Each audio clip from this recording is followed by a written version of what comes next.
Welcome, folks. Nsdfl podcast here. Chris coming to you live from the office. I'm coming to you straight from summer break. First day, it feels great. I look great. Chris, you're looking good yourself. You said you're on a little bit of a diet this summer. What do you got for us? Yeah, I mean, it's not. I wouldn't even really call it a diet. I've just been kind of. It's more. I'm like a lifestyle. It's like a lifestyle now. The last few months, I've completely cut carbs and sugar. The cool kids call it the keto diet. You put your body into ketosis. Basically, it's a high fat diet. So I'm eating bacon. I'm eating steak. I'm eating chicken, sausages, cold cuts, all that stuff. But you just cut out all the sugar and carbs, and honestly, God, I've never felt better. So is the high fat content a mandatory part of it, or is that just what's left? It is because that's what's going to fuel your body, basically. So in the morning, I'm having eggs with the yolk. You get a bunch of fat there. For lunch, I'm having I'm trying to think, like I'm basically eating meat that was cooked in olive oil, or I don't like avocados, but my wife eats avocados every morning. You just want to add a little bit of fat to every meal, whether that's olive oil or some nuts or something. You just add it to every meal and you fuel your body up. Now, does that come with any exercise? I know your wife is heavy into exercising. Do you exercise? I have not exercised since the second child was born, so that's January. It's just not going to happen. I'm up at 5 o'clock every day anyway with the baby, so that's just her wake-up time. So I cannot, and I'm not working out after work. It's not happening. I'm not going to the gym during work. I said this is zero working out. I'd say I lost probably 10 pounds without trying to lose weight. And how long does it take you to lose that 10? Maybe 2 months. But again, wasn't trying to lose weight. It was just more of a, hey, let's cut out carbs and sugar and maybe we'll feel better kind of thing. Like I was feeling very, very sluggish. So feeling good now. Feeling good. So the energy level is up and you're just feeling better? High energy. Super high energy. I mean, we're going to have some takes today. I'm trying to tone it down a little bit as we're talking now, but it's tough. I mean, we're going to have takes, it's going to a lot of very high energy today. All right. Last question about the diet or the lifestyle change, but there's carbs in everything. I'm slowly finding out as I too have tried to make some adjustments with the lifestyle. How does a sandwich connoisseur and a guy who loves his pasta, how do you find things to eat that just lack carbohydrates? Listen, I am a full-blooded Italiano. I love all that stuff. I love it, love it, love it. You just kind of got to have some discipline. If you want a sandwich, I'm eating just straight cold cuts. I told you, I texted you last week. I said, my Father's Day gift to myself is going to be a bunch of Italian deli meats. I mean, I'm just throwing that stuff back plain or dipped in mustard or mayonnaise and just throwing it down without the bread. It's great. So you're finding a way to do it without the bread. What about buffalo wings? Breading on buffalo wings? Absolutely no? No breading on the buffalo wings, but if you get buffalo wings like at Sliders, there's no breading on it. You could throw those down all day. In fact, it's good for you. In fact, it's good for you. That's what I'm saying. So listen, I know you're here. You're eating a salad right now. You just give it a shot. It's worth it. All right. I mean, something has to change. I'm as heavy as I've ever been. I feel atrocious. I look atrocious. I mean, our viewers really only see me from the face up, and that's by far the best looking part of me. So they're rather fortunate. But if I were to scroll down here, it's not looking pretty. Here's an alternative for you. Here's an alternative, okay? I say go the opposite way, gain 100 to 200 pounds, and go on The Biggest Loser. Instant fame and notoriety. See, I like that idea. In fact, a buddy of mine from college was in great shape his freshman and sophomore years. He tore up both of his knees, and he ended up gaining like 200 pounds. He's up over 400 pounds now, about 6'1". And Oof. he also tried to get on Biggest Loser, and they wouldn't let him for whatever reason. I don't know why he didn't make the cut, but the man's gargantuan, and he was a very good basketball player. You know, he could Obviously an athlete, yeah. So he could move around, and I think he'd win that thing going away. Because you know, obviously there's a lot of weight for him to lose, but he got rejected. So to your point, where do I go from there after I pack on the 2 extra hundy and Biggest Loser rejects me? Well, listen, I would say, you know, this is, I say this for most everything, but cross that bridge when you come to it, you know? Go with the gain weight and then, you know, see what happens. I may also lose my wife and children in that process, so I'm going to go ahead and go with your diet. All right. So I think this is, you know, just shows the evolution of us, Chris. Our second podcast for this league talked about the best fast food sandwiches, and now here we are swearing off all things fast food and all things sandwiches. Listen, we're growing as people right in front of everyone's eyes. I mean, we're making strides. Yeah, it's wildly underappreciated. And I know there were some requests for us to move to more of a traditional podcast format where people could upload it on, you know, Apple Podcasts, whatever it's called. But couple things. We don't have the software for that yet. Most of the things you got to pay for. And secondly, I just got a haircut. I look great, and our viewers need to see that. So we will try to get the just audio and try to find a way to upload that to podcasts. I may even be able to do this to upload it to podcasts, but that's just a little update for our listeners and our viewers as to where we're going. Yeah, and if anyone listening knows how to do this, please let us know. I've looked. I don't know how to do it. Not the most tech savvy guy. So if anybody knows how to do it, let us know. All right. So let's just jump right into it today. We got really, we just want to break down the draft. I mean, we haven't really had a chance to, talk about this on the podcast. We've obviously talked about it on a sidebar, but we wanted to get everything out there in terms of how the draft went. Maybe talk winners and losers, see how it all went down. So the format for this is we'll start with the person who had 1.01, and we'll kind of go through each team and see, who did they add that's worth any type of value. And that is first we'll talk about Tom Scalise and the Winters here squad, drafting Saquon Barkley at 1 overall.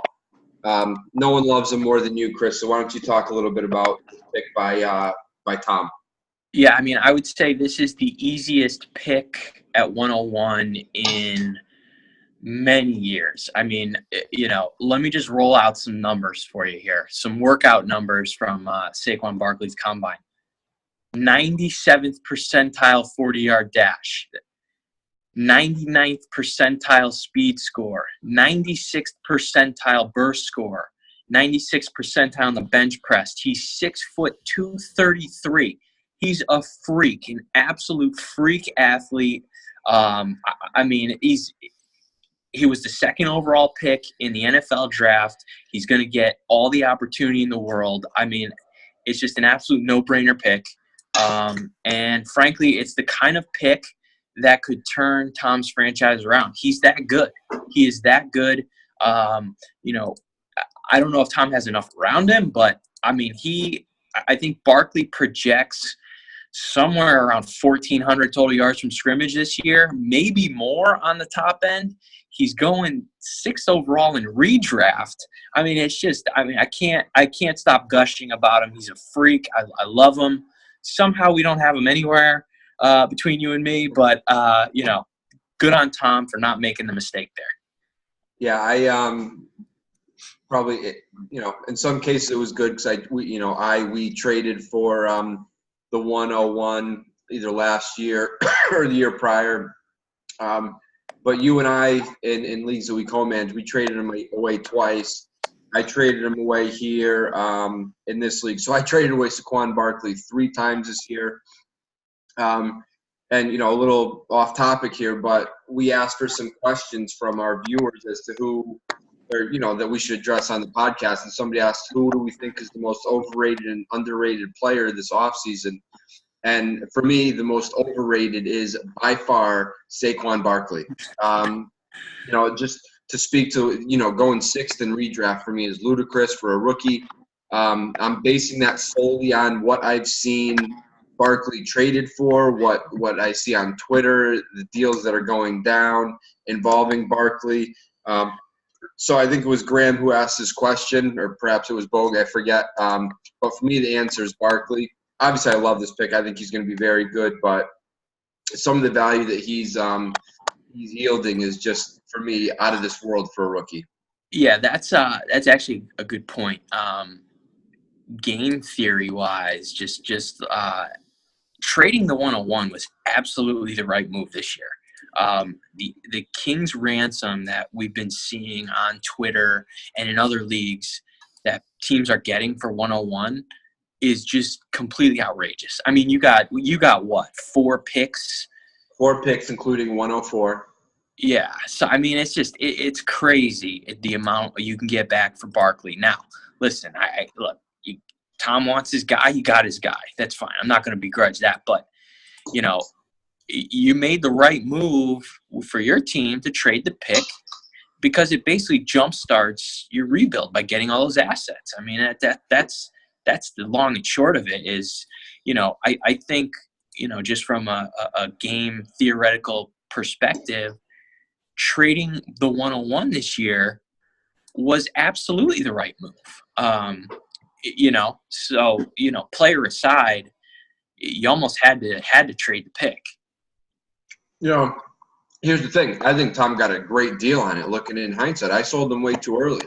Yeah, no, you're spot on. If I hold on to him right before the draft, I'm getting way more than what I got from Tom. So, tip of the cap to Tom. In the league that we held 101, we ended up getting – it looks horrible. I almost don't want to admit this to the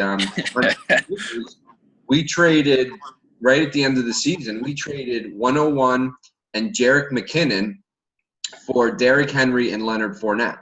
Now that's in hindsight, we got absolutely hosed. Yeah, that's a really, really, really bad trade. We had an already good team. It looked good at the time. Here's a note to all our listeners out there. Hold that 101 and trade it right before the draft. It's going to gain value. You and I, we can't sit still. We are constantly looking to have to do something, which is why we made that egregious error. Yeah, no doubt. And later on in that same league, the 101 was traded for Dalvin Cook, Tyreek Hill at 107 and a 19 first. So, yeah, I mean, we got hosed on our deal, but it's crazy the deals that came through. But listen, Tom got a good deal to get it. You're right. The player is sensational. I mean, I don't think it's hyperbole to say he's the best running back prospect ever since we started tracking combine numbers. I mean, it's crazy. He's that good, or has potential to be that good. All right, enough about that fool. Next, we got at 103. We could talk about Winters here. They also added Traquan Smith and Josh Allen. For me, neither of them is really a game changer. Both prospects, hoping to do something in the long run. Darts, I think, at this point. Correct me if I'm wrong. Yeah, no. I actually like Traquan Smith. He's got the look of a top end wide receiver one. He's got the body for it. I think he's 6'2", 210. So he's in it. He's a solid athlete. He's going to an offense that desperately needs a number 2. Their number 2 right now is Kamara. So is Kamara going to keep being the number 2 or what? I don't know. But you got Traquan Smith jumping into New Orleans. I like that pick. Josh Allen to me, God, I mean, maybe Tom's taking him. I don't, because there was a run on quarterbacks, but to me, if I was Tom, I would love to add another wide receiver there. I think DJ Chark was the next one off the board. Either him or Deshaun Hamilton or Callaway, I think would have been better picks, or even Jamon Moore. It just felt like a luxury pick that with Allen on he's a prospect that has low probability of hitting. I just don't. I mean, I'm not an Allen fan. I'm trying to leave that part out of it, but it's a tough pick for me. I wouldn't have taken him, but I get it. If Allen hits, Tom will be able to turn him around for another first. I mean, it's not like there was loads of options at this point anyway. Everybody. No, agreed. Any old thing to see what comes of it. So I'm okay with Josh Allen. For a while rumored to be the 1.01 in the NFL draft. That didn't happen, obviously. Some people do think he's got it. So, it's an easy stash for Tom. It's not like he needs him right away or ever. So, right. At 102, we had Hercules, who traded 400 times to get here. Ends up taking Darius Geis. And again, I know you are a huge fan. I was kind of surprised to see you give this pick up at any point, really. But again, I think if I'm Andy, I probably trade this pick away to get more pieces. He did not. I like the player. I'm not sure the fit is great on this team.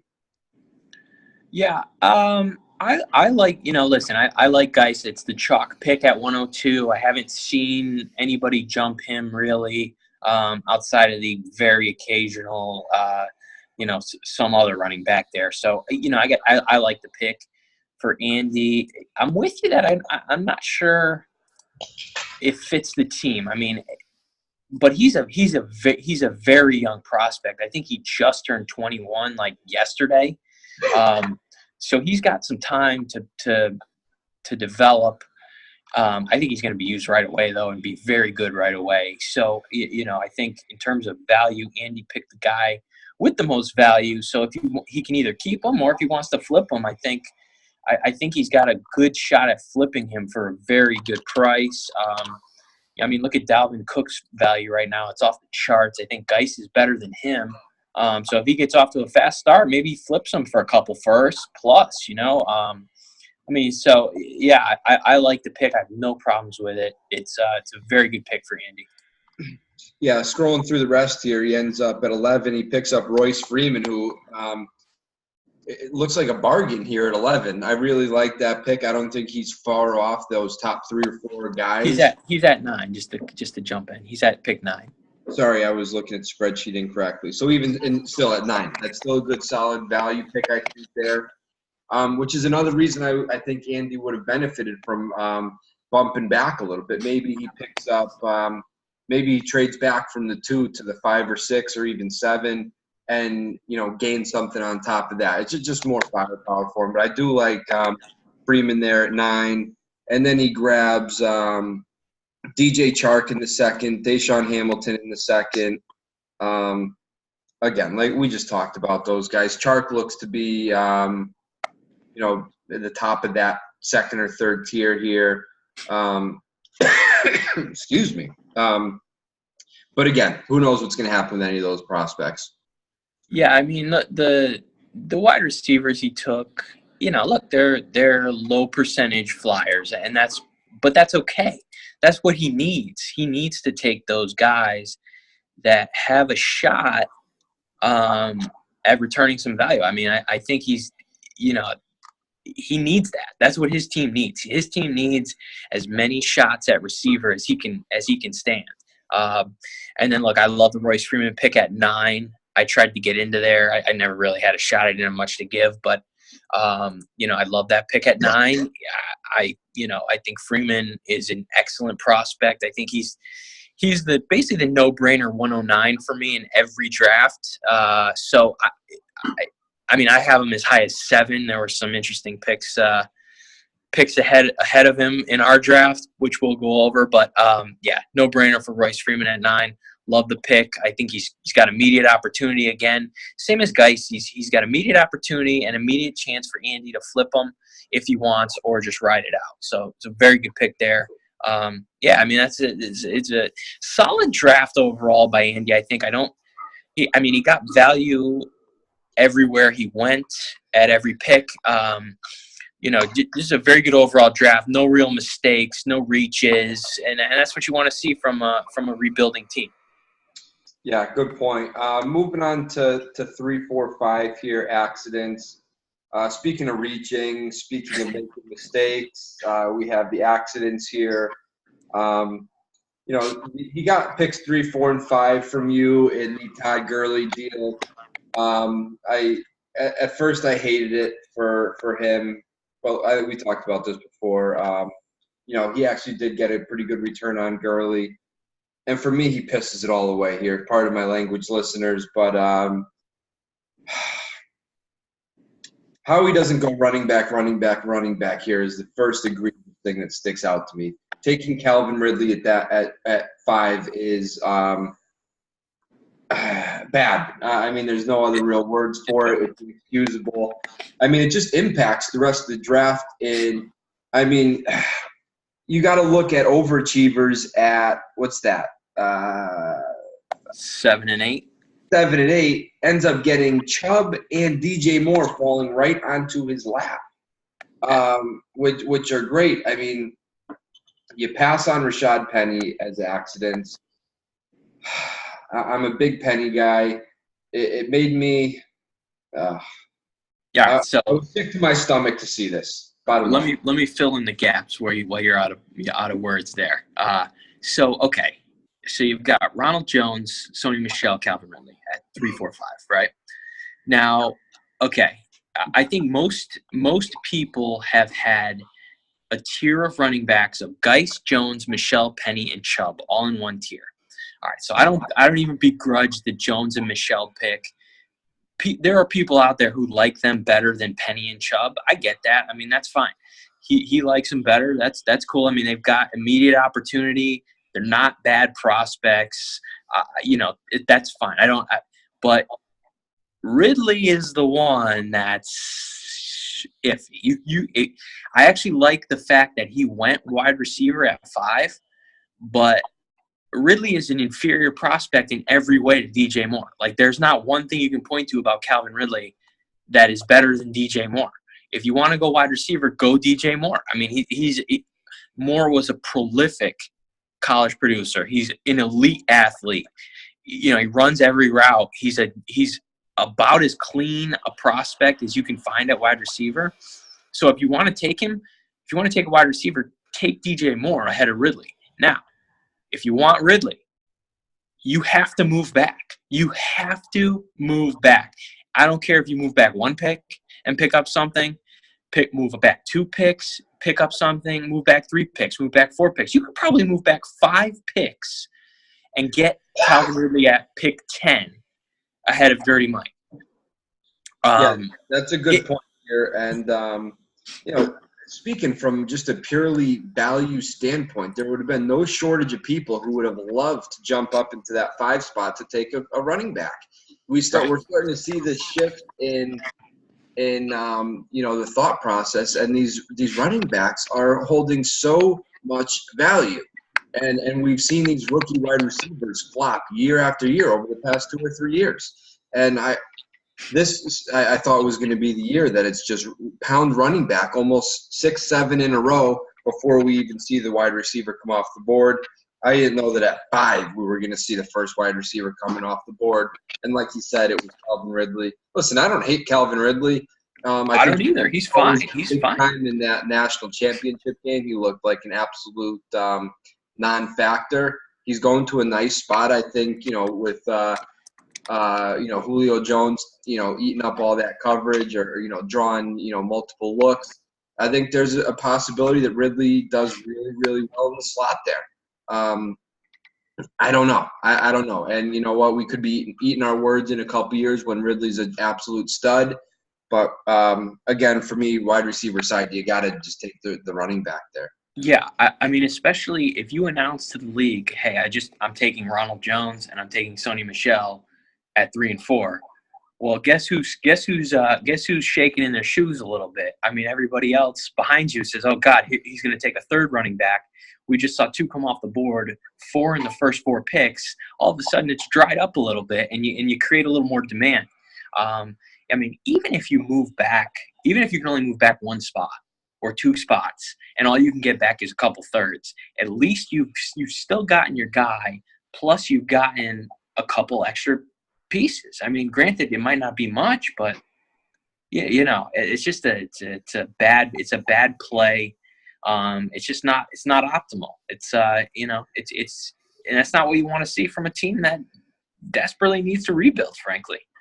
Yeah, and then he in the second round, top of the second round here, he grabs Sam Darnold, which is again for me a question mark. Why are you doing this? Similar to who did we just talk about? Andy grabbing the quarterback. Tom got Josh. Sorry, Tom grabbed the quarterback. At the top of the second, there's many other options here. Right? You've got Jameis Winston.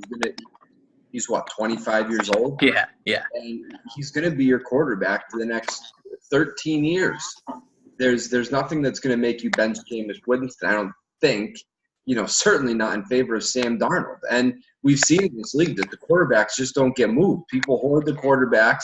There's not really much of a market for them. So even if Darnold does go bonkers and meets his ceiling, which who even knows how high that truly is, what are you getting for him? Yeah. I mean, that's the thing. I mean, I don't think the Carson Wentz gift that he got last year is coming around all that often. I mean, maybe that was in his head. He got 2 firsts for Wentz, but yeah. I mean, he took James Washington at pick 17, and then comes back with Darnold, and then Kalen Ballage in round 2 as well. Yeah, I would have loved to see him just keep pounding wide receiver instead of Darnold. If he takes Dante Pettis, all of a sudden James Washington, Dante Pettis, Calvin Ridley, that's not bad. I mean, that's not a bad building block of wide receivers there. Correct. But plus running backs there. It's just a much better looking draft. Oh, absolutely. Agreed. And especially for a guy who's set at quarterback, has shown he's in rebuild mode and has a chance to not even spend that long of a window in the rebuilding period. He could legitimately be a factor this year. Yeah. If he does take Pettis, again, this isn't going to make or break him taking Sam Darnold over Dante Pettis. It definitely is not going to make or break him, but like I said, it opens up more doors. There's more options there. And all of a sudden, he could be looking at a pretty young team. Yeah. No, agreed. Next up, we got San Diego Scooby-Doo yourself, who, in my mind, was the main beneficiary of the accident blunder. I love Rashad Penny. I'm trying to get my hands on him wherever I can, so I can't say enough good things about him. And to see him – listen, I'm looking ahead a little bit to next year and seeing the new divisions, and to have you and Muzzy coming into my division, or us, joining up, and you and Muzzy being the main beneficiaries of the accident, if you will, really ticked me off. Again, we'll talk about Muzzy in just a second, but you picking up Rashad Penny at 6 is quite the luxury for you. Yeah, I mean, I had him. I have him as my number 3 running back behind Barkley and Geis. So I was pretty happy to get him there. Obviously, comes into a situation where we know he's going to get a ton of carries, a ton of touches. I mean, Seattle used the first round pick on him. I mean, first round picks on running backs pretty much guarantee you're going to get a ton of touches. So, yeah, I mean, I was really happy to see him there. He fits in nicely. I mean, let me just give you some stats here. He's 5'11", 220. The guy's a beast. 88th percentile 40-yard dash, 92nd percentile speed score, 98th percentile college dominator. He had 50% of his team's total yards and touchdowns. That's crazy. 97th college yards per carry, 7.8. Dude has it all. I mean, he's the total package. I'm very, very excited to have him on my team. Going into the draft, I was sort of regretting moving back from 2 to 6, but it worked out. It worked out. So pretty happy with that pick.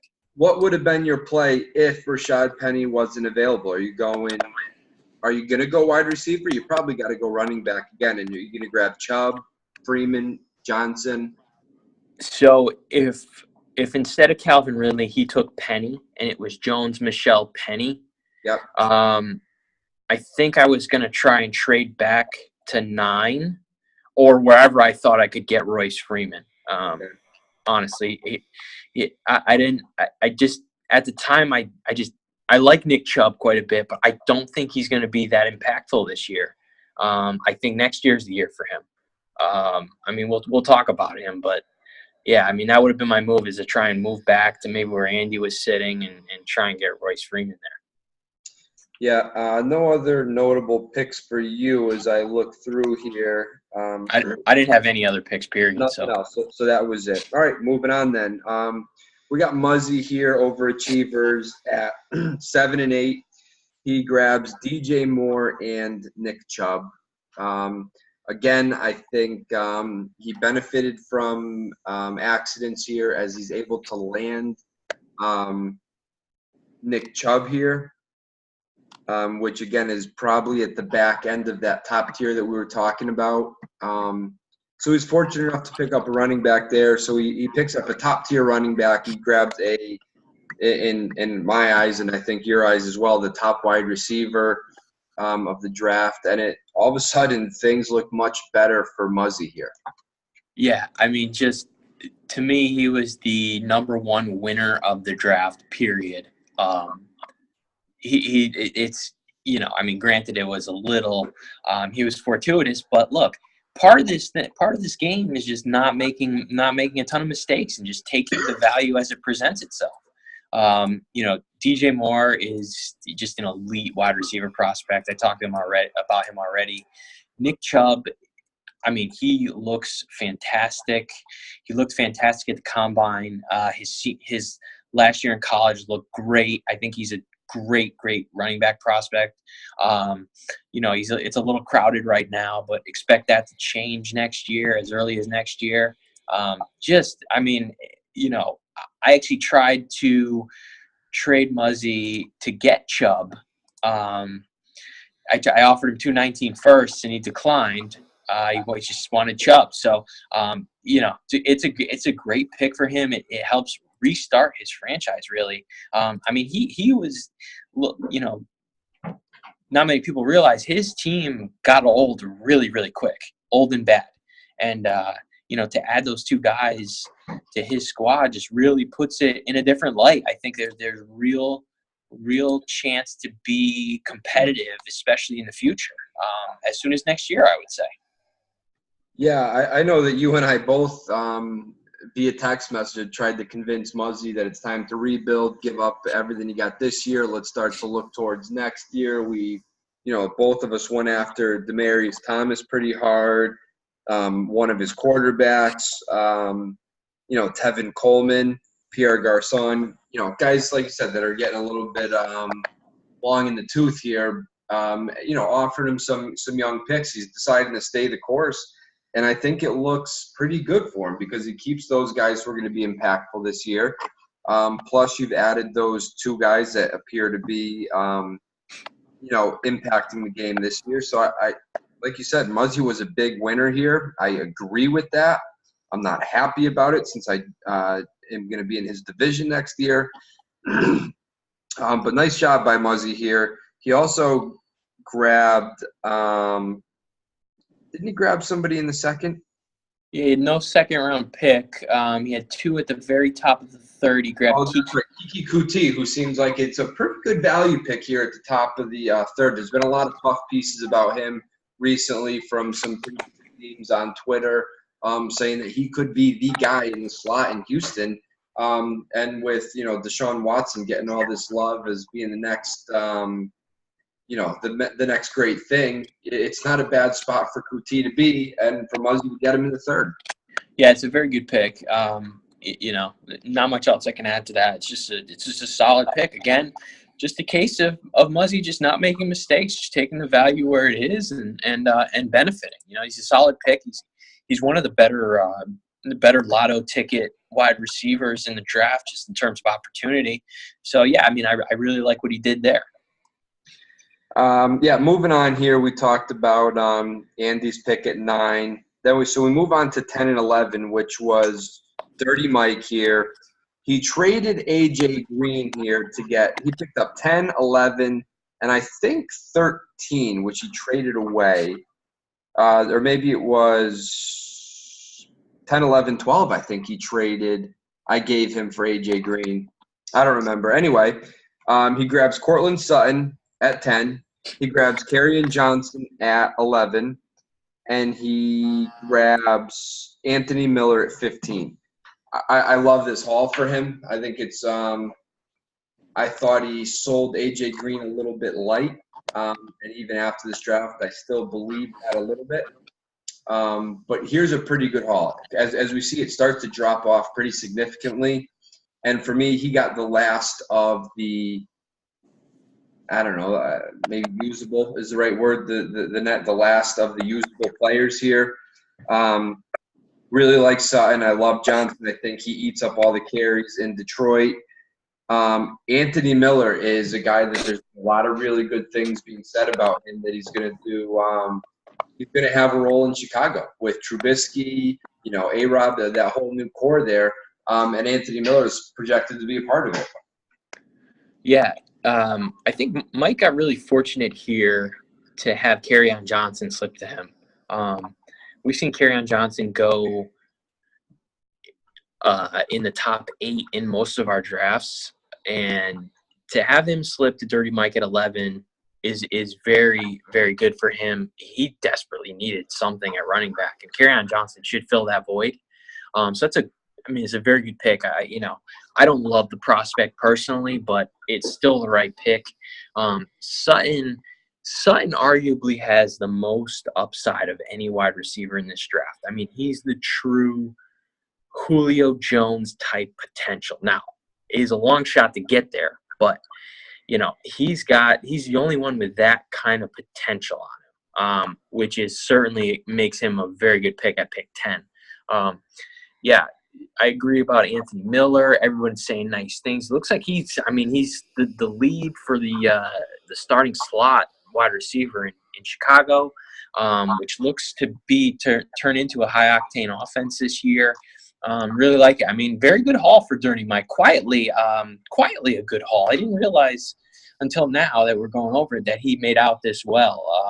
I think he did all the right things here. I really like it. Evaluate that trade then for A.J. Green. What do you think? Is that worth it? Getting Sutton, Johnson, and let's say it was Anthony Miller. That wasn't the actual pick. Oh, it may have been. I don't remember. No, I'm not selling.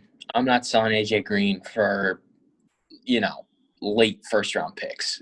To me, I think he could have got back some more from you.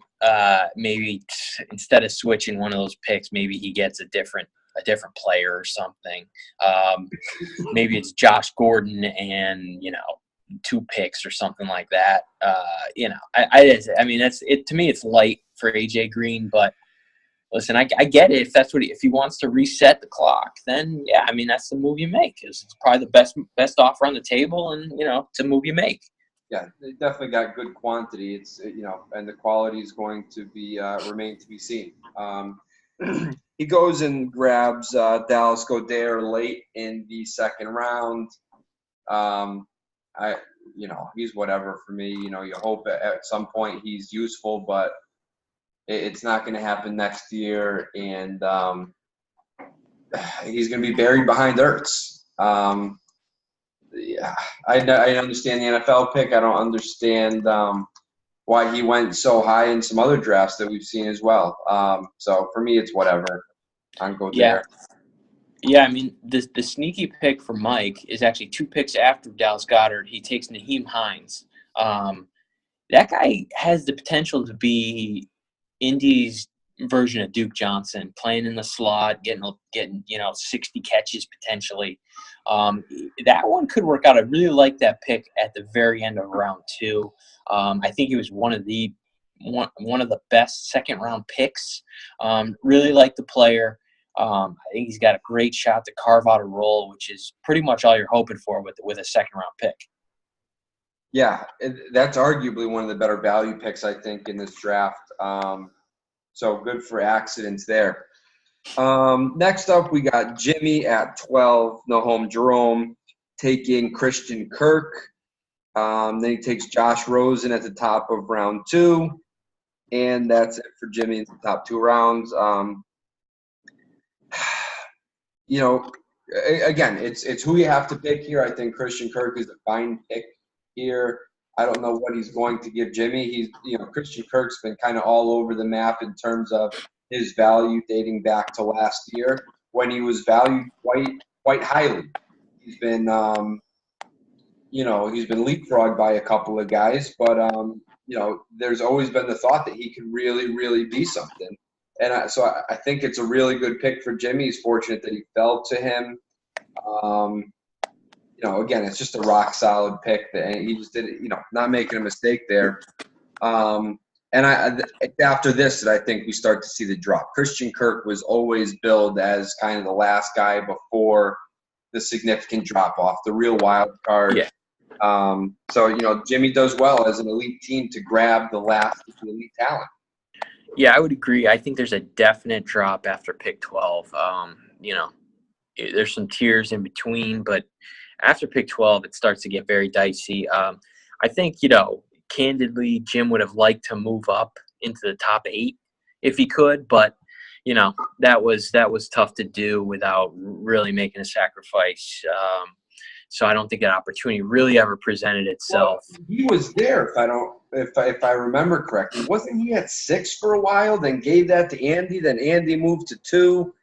Yeah, he was at some point. I don't remember all the deals that happened between those two, but yeah, he was at some point. I don't know what he got or how he feels about it, but I think now looking back, maybe he would have preferred to stay or gotten back up to 8 or something, or if he could have. I don't know exactly what happened.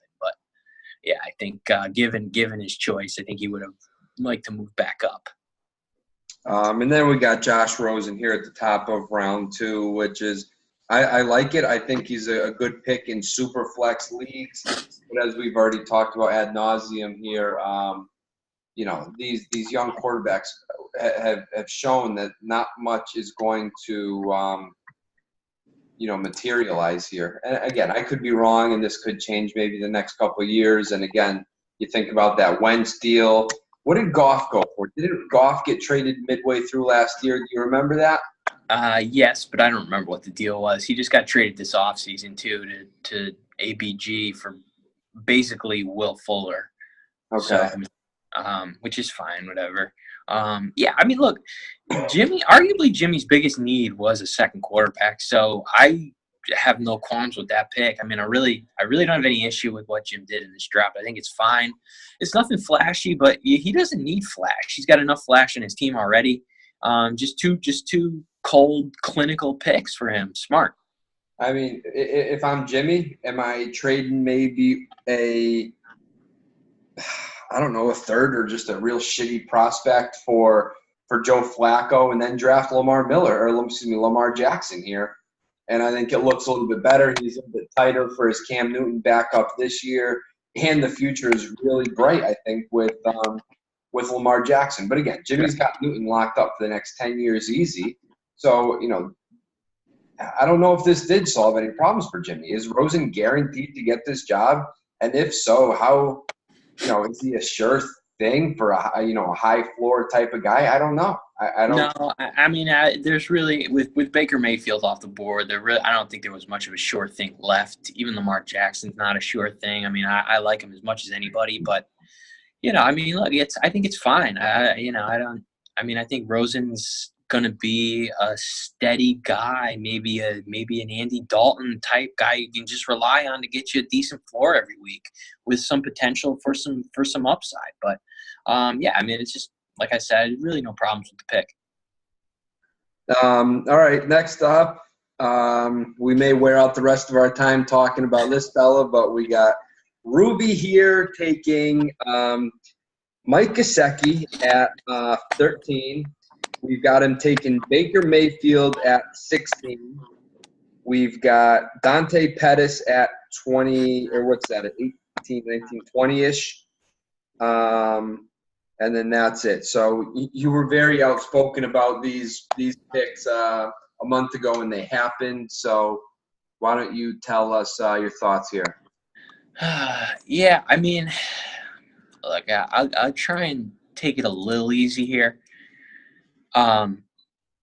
We've seen that tight end value, in order to recoup it, in order to get anything for a tight end, they have to be literally top 3 at their position, or you're just not going to get much for it.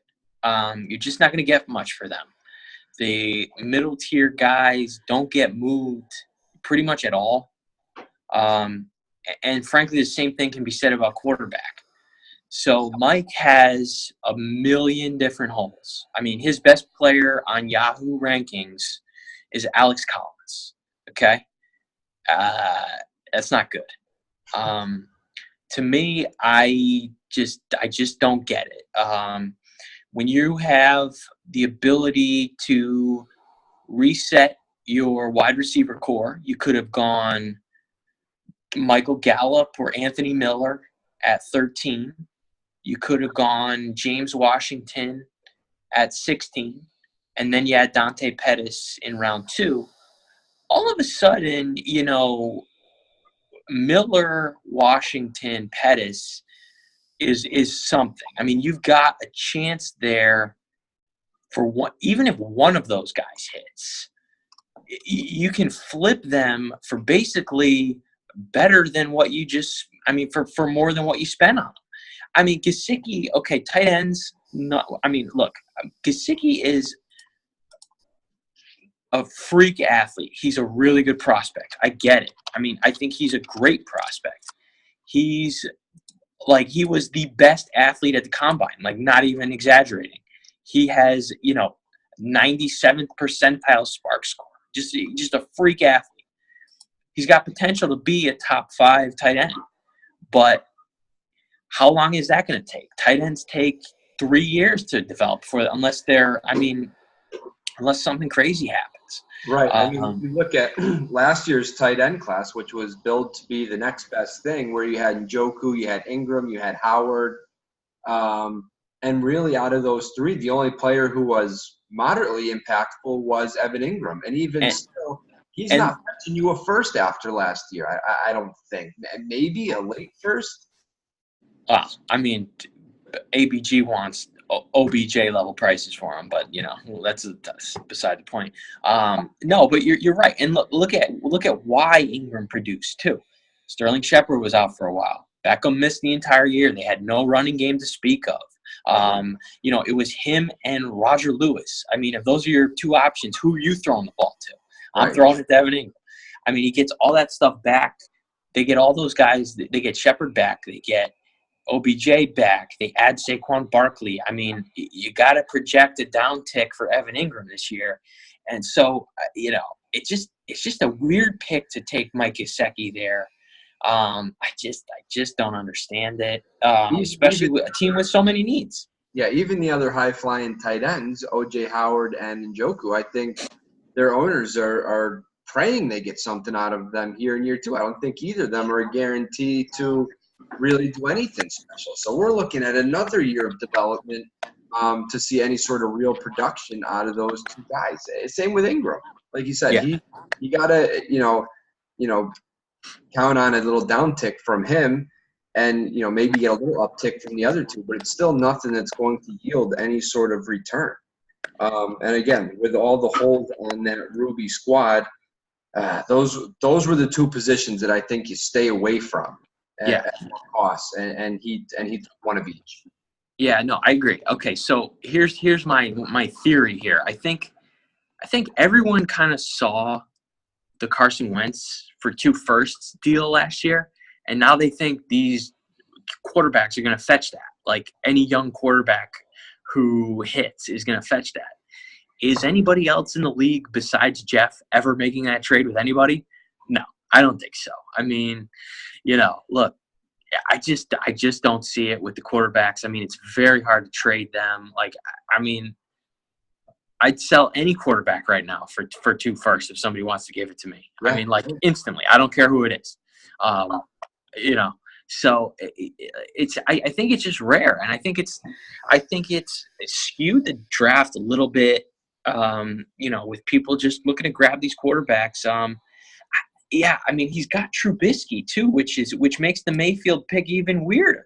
I mean, that's kind of, regardless of what you think the value is, you got Trubisky there. You just don't need Mayfield.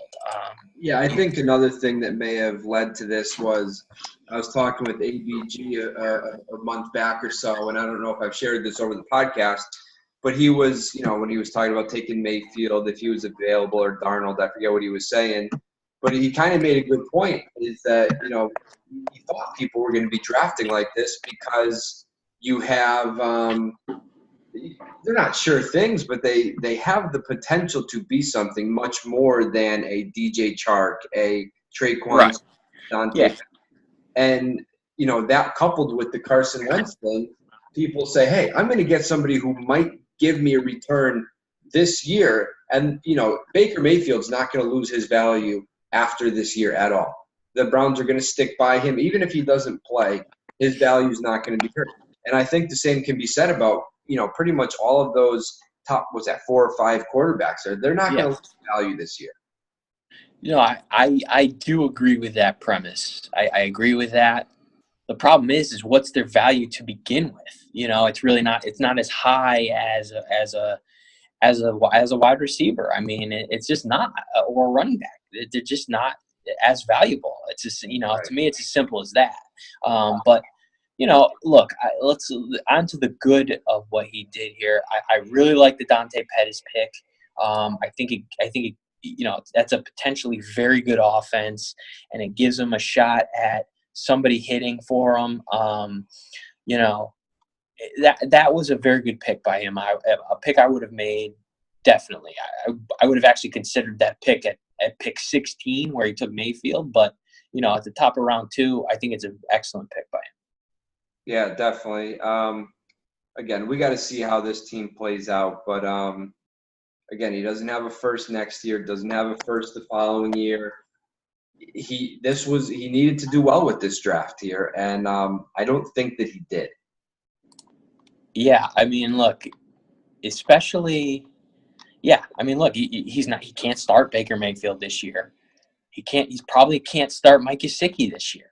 Right. He can't start, you probably start Pettis, but you don't want to be starting Mike Pettis or Dante Pettis. It's just, yeah, I mean, we can go on and on about this one, but you just wonder when is he going to acquire the skill position players necessary to be relevant? And I don't know, especially when he had the opportunity here and he passed on it. So, for his sake, I hope that he's able to turn these guys into something, and he's able to get fair value for it. But I think you and me both agree, likely. Yeah, no doubt. All right, moving on here. We've moved into the second round here at 2. Wait, we got one more. Goodell haters right after him. Oh, Goodell. Sorry, missed him. Sorry, Kev. Go ahead. You got this one, Chris. Yeah, so I think he lands Michael Gallup at pick 14. And frankly, I think that's the best possible outcome for his team because Michael Gallup looks like the most ready to contribute wide receiver just based on the Cowboys depth chart, there's nobody.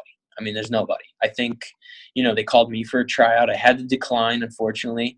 Little knee issues. But look, there's just nobody there on that depth chart. So it's a very, very good pick for him. He needed somebody to contribute right away, and he got it. And then in round 2, he lands another potential guy to help him right away, Hayden Hurst. First round tight end for him. He's got a potential to play for the Ravens right away. So, very, very good, sneaky good draft for Goodell haters. I think he did enough that, he stays at the top of the league as far as I'm concerned. Yeah, I like this draft for a number of reasons. You could say what you want about the Ravens and their deplorable offense, but here's a team that targets are up in the air right now. They bring in Crabtree, who should eat up a good bit of those targets, but Flacco's got to throw the ball to somebody, and why not Hayden Hurst, who is a man amongst boys out there physically. I think this gives Goodell a good bit of flexibility because he's a little bit older. He's in my opinion, one of the top 5 teams in the league. He's in a very tough division. But here's the guy. If it starts to go south right away, maybe he loses 2 out of 3 to you and Jimmy in that division matchups right out the get-go. Maybe he does start to say bye-bye Brady, bye-bye Bell, DJ. And here's a couple guys you might be able to build around. Or if he happens to maybe go 2-1 or 3-0 in those first 3 games, now all of a sudden maybe he's able to sell Gallup and Hurst for a little bit of something because those guys are both, like you said, projected to produce here in year 1. So I think this gives Goodell a good bit of flexibility. It helps to have started with a very good team to begin with. But I love this draft for Kevin. Yeah, very, very, very, very solid. I don't have much to add to that. So moving on to the second round here, it's ugly. I guess it's worth mentioning Rothreiser's Timmy, who drafts Lamar Jackson, who nobody can say a bad thing about this man. He's the next Michael Vick. He's the next this. He's a great pocket passer. He's a great athlete to get on the outside, create problems for any defense. He might take Flacco's job this year. They should just cut Flacco. Again, we've heard it all about Lamar Jackson over the past couple of weeks. And I don't know if this excited Tim to go into ultra rebuild mode, but ever since the draft, Tim has blown up his team and offered to blow it up even more to the highest bidder. Yeah. I mean, I think he kind of saw the writing on the wall when he analyzed his team after the draft. So I kind of get the rebuilding part. I think he needed to do it, frankly. I mean, we talked about it before in a prior show that he was one of the candidates that could have gone either way. He could have tried to acquire, older assets to keep it going, but it's tough. It was tough to do with his lack of pieces. I really like the Lamar Jackson pick. Frankly, if I am set at quarterback like he is with Carr and Mahomes, I want a quarterback who has the absolute highest ceiling if I'm going to take one. And there's no debating that Jackson has the highest ceiling.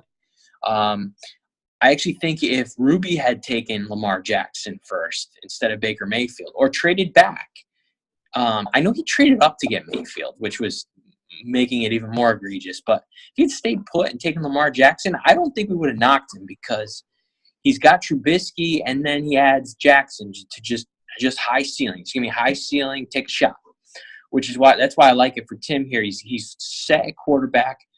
The wide receiver, running back options were pretty ugly after Traquan Smith was off the board. So yeah, I really like that pick for him. And then at the end of round 2, he takes Chase Edmonds, who, look, I think he's a pure 1-to-1 handcuff for David Johnson, but that's probably the best handcuff you were getting in this draft. I think the Cardinals love him. If DJ goes down, I think Tim has a guy that he could easily flip for a first to a contender, which makes it a very smart pick. Yeah, at this point in the draft, that's all you're really looking for is who has the potential to yield the highest return here. And you're right, a DJ injury could be really significant for Chase Edmonds. And like you said, the Cardinals have said nothing but great things about him. They really love that pick, and they feel comfortable with him. If Johnson goes down again this year, as opposed to last year, it was an absolute abortion, once DJ went down. So, again, he could get a pretty big return if Johnson does go down and Tim wants to sell. Let me highlight one more pick of his. Late in the third, he takes Ian Thomas, backup tight end for the Panthers. That's a very, very sneaky pick that could pay off. Guy's a very good athlete. He's not going to get immediate opportunity, but you're not looking for that for your tight end, as it rarely happens. But Greg Olsen probably isn't playing after this year. He almost went to TV this year. So to grab the Panthers' backup tight end, pretty shrewd move. I think that could pay off for him. Chris, we should not be taking up minutes of this podcast talking about third-round selections. You're right. So please, can we move on? You're right. There's nothing else to talk about with this draft. ABG taking Antonio Callaway, who cares? ABG taking EQSB, who, a year ago, if you take him as a debut player, you're probably taking him as probably a, first, sixth guy, something like that. Maybe now turned into he's a likely candidate to be cut from the Packers. So we don't even need to talk about him. And then we get into third round, and that's just a waste of air. Yeah, I mean, those are everybody passed. Kalen Ballage basically is a true lottery ticket flyer, and it gets ugly real fast in the third and fourth round. Like you said, not worth talking about. I mean, look, overall winner for the draft for me is easily Muzzy, landing DJ Moore and Nick Chubb. I don't care that he had basically nothing else in the draft. Just huge for his franchise. Definitely needed it. How about you? Winner for me, I'm gonna go. I'm gonna say you grabbing Rashad Penny again. Doesn't matter that you had nothing else going on in the draft. Getting Rashad Penny at 6 is just a gift of all gifts. I definitely like what Muzzy did. I like what Jimmy. I mean, I thought a lot of people had really good drafts. Nobody, we highlighted the mistakes that we thought were made, but I thought a lot of people did really, really well with this. Usually we're much more negative in these podcasts, but we really had a lot of nice things to say, and I think it's true. Yeah. No, I actually agree. I actually agree with that. There weren't a lot. I mean, there wasn't really a ton of reaching. Like, even the stuff that we consider reaches weren't, completely just abominable, like, picks. I mean, the Ridley one was bad. Gesicki was bad. But, even those guys, it's not like accidents reached for, James Washington at 5 or something like that. Right. It wasn't truly like franchise-altering stuff. Right. You can make an argument for these things, and we could be completely wrong. Calvin Ridley could be legitimately the number one player in this draft. We don't know. It's who accidents wanted. He got his guy, and I was hard on him earlier, but I'll let him off the hook here. It's who he wanted. You go and get your guy, and that's what the draft is all about. So, hats off to you, accidents, for grabbing him. There was one other thing, I talked about a little bit earlier when that question was posed to us: who's the most overrated and underrated player coming into this offseason? Chris, I'm interested to get your thoughts on that. Just overrated, underrated. Yeah. I think the most overrated player. Hold on, give me 1 second here. I'm just gonna pull up a little ADP to see if I can get. I think the most overrated player right now is Joe Mixon. He's going in a spot where he's he's going right around Melvin Gordon, Devontae Freeman, Christian McCaffrey, Leonard Fournette. I mean, I get it. I get his upside. Like he could easily, very easily, like without even a stretch, be a top 3 running back this year, top 5 maybe. I mean, it's really not a stretch to get there, but some things got to break right for him. I mean, he was quietly not very good last year. Like he wasn't that great. He was very good in the passing game, but wasn't great in the running game. Now I like the guy. I think he's going to be fine. But if you're taking him in the mid-second, ahead of guys like Devontae Freeman or Melvin Gordon, I mean that's a tall order for me. I don't like that one. The guys that you mentioned around him there are all guys who established themselves last year as having a pretty high floor, and their ceilings are equally as high, in my opinion, as Joe Mixon. So to pass on any of those guys in favor of Joe Mixon would not be ideal. It wouldn't be too smart, because I think Mixon has a much lower floor than those guys. And if Mixon is the highest ceiling guy out of all those guys, I'm not entirely sure it's that much higher than the rest of them. I'll agree with you there. That's an overrated player. Who do you got for underrated? Most underrated. I'll give you two guys. T.Y. Hilton, number 1. I'll lump these two together, and then I'll give you another one.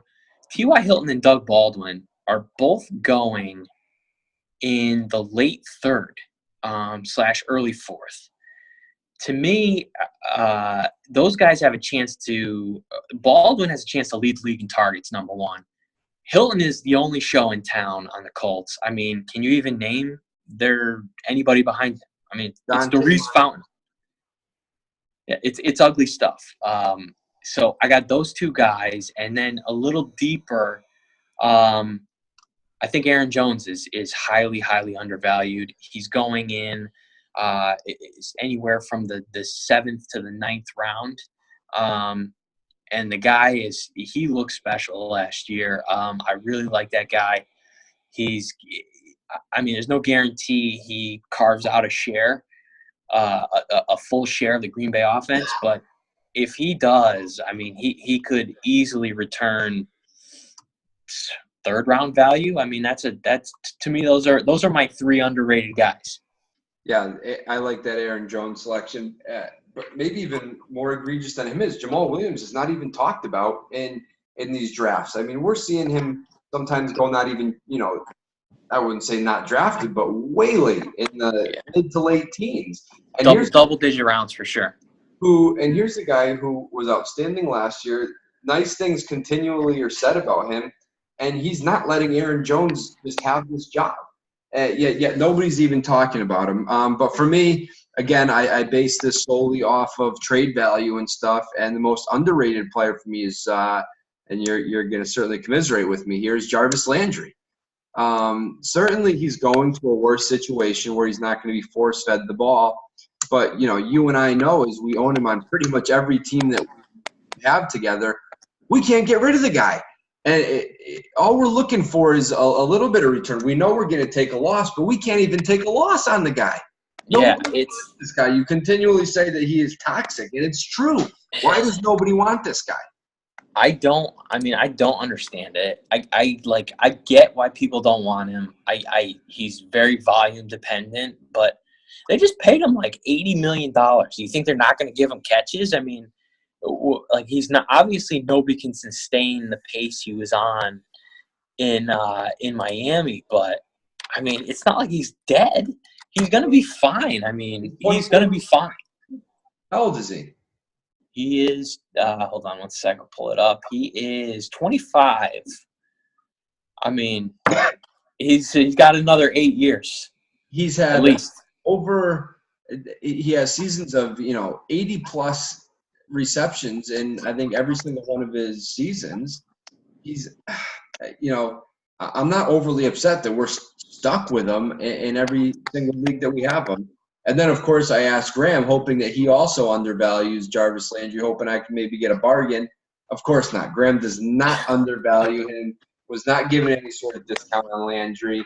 I just wish Graham was in a few more leagues with us so we could give him Landry. Yeah, I mean, I think with Landry, the people who own him now like either like him or they like him the most of anybody else in their league. Yeah, I mean, I really do like him. I would trade for him in any league if I could get that discount that seems to be going around. That's really it. What do we got to look forward to here for Nsdfl coming up this summer, Chris? Yeah, I think we got to do some sort of, especially with you out of school, I think we got to do kind of a division by division, team by team, really in-depth analysis and just kind of go through team by team. Maybe we could try to get some guests on to talk about their teams. That would be ideal. But I know it doesn't always work out schedule-wise. So, but yeah, I think that should be our plan. Maybe hit a couple teams a day or something and you go from there. Yeah, we if anybody is available, we say this all the time during the day, since that's predominantly when we're able to get these done, especially with me out of school now. It'd be great to to get somebody on here. I was able to push back my seminar that was supposed to be next week to end of July. So perhaps as early as next week we can try to get somebody on. I know most of these guys in this league don't do much to anything at their job, so getting an hour away should be more than enough. No doubt. All right, I got nothing else for the good of the order. How about you? No, I'm good. Let's go. I'm glad we knocked this out. I thought it went pretty well. We had a lot of things to say. Hopefully everybody listens, and we appreciate any feedback. Yeah, please leave comments below. Thank you.